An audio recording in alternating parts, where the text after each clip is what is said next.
Hello everyone, আসসালামু আলাইকুম। আশা করি সবাই ভালো আছেন। নতুন ভিডিওতে আপনাদেরকে স্বাগতম। আজকে আলোচনা করব গুগল ক্রোমের সবচেয়ে বর্তমান সময়ে জনপ্রিয় হলো নিউ ট্যাব এক্সটেনশন। তো দেখতেই পাচ্ছেন আমার ডেস্কটপে আমার already Google Chrome browser open করা আছে এবং পাশাপাশি আমরা দেখতে পাচ্ছেন এখানে আমাদের যে এই যে ট্যাব আছে, আমার কি গুগল ক্রোম আছে, গুগল ক্রোমের যে ট্যাবগুলো আছে, দেখেন কত সুন্দর একটা ফিচার এখানে। তো আজকে এই বিষয় নিয়ে আলোচনা করব। এটা হচ্ছে আপনার নিউ ট্যাব এক্সটেনশন। গুগল ক্রোমের নিউ ট্যাব এক্সটেনশন বর্তমান সময়ে খুব জনপ্রিয় একটা এক্সটেনশন। এটার নাম হলো ম্যাটেরিয়াল ইউ নিউ ট্যাব। আপনারা দেখতে পাচ্ছেন এখানে, দেখেন ইউজার অলরেডি 3 লাখ ছাড়িয়ে গেছে। ব্যাপক জনপ্রিয় হয়ে উঠছে নিউ ট্যাব এক্সটেনশন। এটা একটা ওপেন সোর্সের। এই যে একটা সুন্দর ফিচার আপনারা দেখতে পাচ্ছেন এখান থেকে, আপনারা চাইলে নিজেরাও গুগল ক্রোমে এই এক্সটেনশনটা ব্যবহারের মাধ্যমে এটা সেট করতে পারেন। তো আমার যেহেতু অলরেডি এটা সেট করা হয়ে গেছে, তো এখান থেকে দেখেন আমাদের এই একটা ট্যাবের ভিতরেই আমরা এই একটা ট্যাব থেকেই সবকিছু আমরা কন্ট্রোল করতে পারতেছি। যার জন্য কি আমাদের এক একটার জন্য, যেমন এখানে ইউটিউব আছে, ইমেইল আছে, টেলিগ্রাম আছে, এটার জন্য কি করতে হতো, আমাকে পরবর্তী একটা ট্যাবে যা আমার কি করতে হতো, সার্চ করতে হতো। কিন্তু আমার শুধু ট্যাব ওপেন করব, প্রতিটা ট্যাবেই জাস্ট সেম ফিচার থাকবে, আমার যেটা প্রয়োজন হবে সেটাতে আমরা শুধু একবার ক্লিক করে দেবো। এই দরকার চ্যাট জিপিটি, এখান থেকে টুইটার প্রয়োজন, আমরা টুইটারে গেলাম। আপনি একটা ট্যাব থেকেই খুব সহজেই সবকিছু আপনি নিয়ন্ত্রণ করতে পারতেছেন। এক কথায় একের ভিতর সব।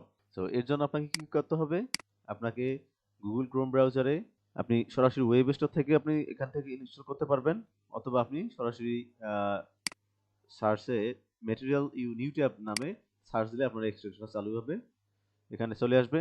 আপনি এখান থেকে শুধু অ্যাড টু ক্রোম করে দিলে আপনার কাজ শেষ, আর কিছু করা লাগবে না। তো সে আপনার এই ইনস্টল বা অ্যাক্টিভ করার সঙ্গে সঙ্গে আপনাদের যে গুগল ক্রোম ব্রাউজারটা আছে, এখান থেকে ট্যাবগুলো আপনার এই সুন্দর একটা ফিচার চলে আসবে। আমাদের যে পিছনে ব্যাকগ্রাউন্ড আছে, আমি ব্যাকগ্রাউন্ড আমি সেট করে দিচ্ছি, এটা আপনার বিভিন্ন একটা কালার থাকবে। তো চলেন এই বিষয়টি আমরা একটু আলোচনা করি। এর জন্য আপনাকে যাই, আপনার যদি এই যে কাস্টমাইজগুলো আছে, আপনার হয়তোবা ডিফল্ট এখানে যে আপনার এআই বা টু ডু লিস্ট, আপনার যে গুগল অ্যাপস, বুকমার্ক, এগুলো আপনার সব সেটআপ থাকবে না, শর্টকাট এগুলো দেওয়া থাকবে না। তো আপনাকে এগুলো কি করতে হবে, এক একটা করে মডিউল আপনাকে ইনেবল করতে হবে। তো এর জন্য প্রথমে যে এখানে দেখেন আপনার একটা বাটন আছে, এই বাটনটাতে ক্লিক করতে হবে। এখান থেকে সবকিছু সেটিং এখানে আছে, আপনি একটা একটা করে চাইলে যাচাই করতে পারেন। তো চলেন, এখানে প্রথমে আছে শর্টকাট। আমরা যদি শর্টকাটটা যে ডিসেবল করে দেই, দেখেন এখানে যে শর্টকাট ছিল এই শর্টকাটটা কিন্তু নাই। আমরা আবার কি করব, এটাকে শর্টকাট ইনেবল করে দেব। এখানে দেখেন এডিট শর্টকাট, এই এখানে 3-6টা মডিউল আছে, শর্টকাট আছে। আপনি চাইলে এই শর্টকাটগুলো আপনি ডিলিট করতে পারবেন, আবার অ্যাডও করতে পারবেন। এখান থেকে আপনি ডিফল্ট ভাবে আপনার যে শর্টকাট প্রয়োজন হয়, আপনি সেই লিঙ্কটা এখানে দিলে এই শর্টকাটটা ওখানে সেট হয়ে যাবে। এখানে আপনার শর্টকাটগুলো কি সেট হয়ে যাবে। বুকমার্ক, বুকমার্ক তো আমরা সবাই জানি, যেহেতু আমরা ফায়ারফক্স, গুগল ক্রোম সবকিছু আমরা কি যেসব ব্রাউজার আমরা ব্যবহার করি, সেখানে আমাদের কি বুকমার্ক করে রাখার প্রয়োজন হয়। আচ্ছা, এখন আমরা যাই, এই যে বুকমার্ক আমরা কি ডিসেবল করে দিলাম, বুকমার্ক কিন্তু নাই। আবার চাইলে আমরা এখান থেকে এটা ইনেবল করে দেবো। তারপরে দেখেন এআই টুলস, এআই টুলস কিন্তু আছে কোথায়, এই যে এআই টুলস এখানে আছে। আমরা যদি এআই টুলসটা কি ডিসেবল করে দিলাম, এইখানে কিন্তু নাই। তাহলে আমরা আবার এখানে যাই, এআই টুলসটা দিলাম। এই এআই টুলস থেকে আপনাদের যে এআই প্রয়োজন, চ্যাট জিপিটি, জেমিনি, কোপাইলট, মেটা, আপনার সব এআই গুলো এখান থেকে কি আপনি কন্ট্রোল করতে পারতেছেন। তার জন্য আমরা কি গুগলে যে বারে বারে সার্চ করার কোনো প্রয়োজন নেই। তারপরে আমরা যাব টু ডু লিস্ট।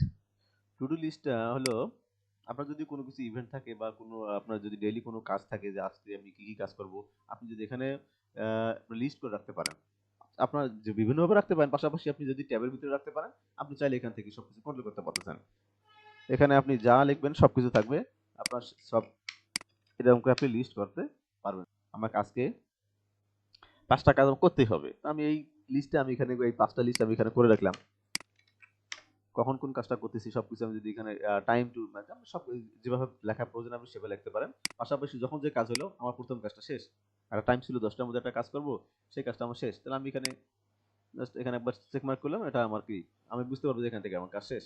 এরপরে 11টা 12টা আপনার যেভাবে প্রয়োজন হয় আপনি এটাকে ব্যবহার করতে পারেন, না চাইলে আপনার ব্যবহার করার কোনো প্রয়োজন নাই, আপনি চাইলে এভাবে এখান থেকে কেটেও দিতে পারেন। এটা হচ্ছে টু ডু লিস্ট। আপনার তারপরে দেখেন এই যে আমাদের ডিজিটাল ক্লক, ডিজিটাল ক্লকটা আমার এখানে দেখা যাচ্ছে, আমি এখানে ইনেবল করে দিছি। দেখেন আমাকে ডিজেবল এই যে সংখ্যা দেখাচ্ছে 12টা 5। আপনি প্রথমে যখন ইনস্টল করবেন, অ্যাক্টিভ করবেন এক্সটেনশনটা, তখন আপনার এরকম থাকবে। আর আপনার যদি সংখ্যার প্রয়োজন হয় তখন আপনি এই ডিজিটাল ক্লকটা ইনেবল করে দিবেন। পাশাপাশি আপনার ফরম্যাটটা 12 হওয়ার 24 হওয়ার যেটা প্রয়োজন আপনি সেটা সেট করে নেবেন। তারপর হচ্ছে কাস্টমাইজেবল টেক্সট। কাস্টমাইজেবল টেক্সট কোনটা? এই আমি কাস্টমাইজেবল টেক্সট করলাম। আপনার এখানে লেখা আছে স্বরলিপি একাডেমি। আমি এখানে কি আপনি নিজের ইচ্ছা মতো কাস্টমাইজ করে লিখতে পারবেন এখানে। আপনি যেটা কোনো কিছু যদি লেখার প্রয়োজন থাকে তাহলে এটা আবার ডিসেবল করলে চলে যাবে। তারপরে হচ্ছে মোটিভেশনাল কোয়েট, এটা হচ্ছে এই যে উক্তিগুলো দিতে পারবেন। এখানে দেখেন সার্চ বার একটা আছে, এখানে কি স্পিকার একটা আছে। আর পাশাপাশি দেখেন আমি যদি সার্চ দেই, দেখেন আমি একটা জিনিস লিখতেছি, নিচে নিচে কি করতেছে আমাকে সাজেশন দিচ্ছে এখানে। আমি কি মানে কি সার্চ করবো সেই অনুযায়ী সাজেশন দিচ্ছে। যদি আপনার যদি আপনি যেটা সার্চ করতে চাচ্ছেন সেটা যদি আপনার নিচে চলে আসে আপনি সেখান থেকে ক্লিক করে সার্চ করতে পারবেন। এই সার্চ সাজেশনটা এখান থেকে প্রথমে ডিসেবল করা থাকবে, আপনাকে এখান থেকে ইনেবল করে দিতে হবে। এই যে সার্চ সাজেশন, হ্যাঁ, এই সার্চ সাজেশনটা ডিসেবল থাকবে, এখান থেকে আপনার ইনেবল করে দিতে হবে। তারপরে আসেন এখানে ইন্টেরিয়র লোকেশন, যে লোকেশন আমার এখানে আছে এইটা লোকেশন যদি আপনার পছন্দ না হয়, আপনার যে লোকেশন আছে দেওয়ার প্রয়োজন যদি হয় তাহলে আপনি সেখানে শুধু সেই লোকেশনটা সেট করে দিতে পারেন। এখন এখানে আপনি কি যদি বাংলায় চান, আপনার ল্যাঙ্গুয়েজ কি যদি বাংলায় চান, আপনার এই সব কিছু বাংলা থাকে, এই যে কত সুন্দর। আপনি যদি বাংলায় রাখতে চান বাংলা রাখতে পারবেন, কোনো সমস্যা নেই। আবার যদি ইংরেজিতে প্রয়োজন হয় শুধু এখান থেকে আপনার ল্যাঙ্গুয়েজটা চেঞ্জ করে দিবেন।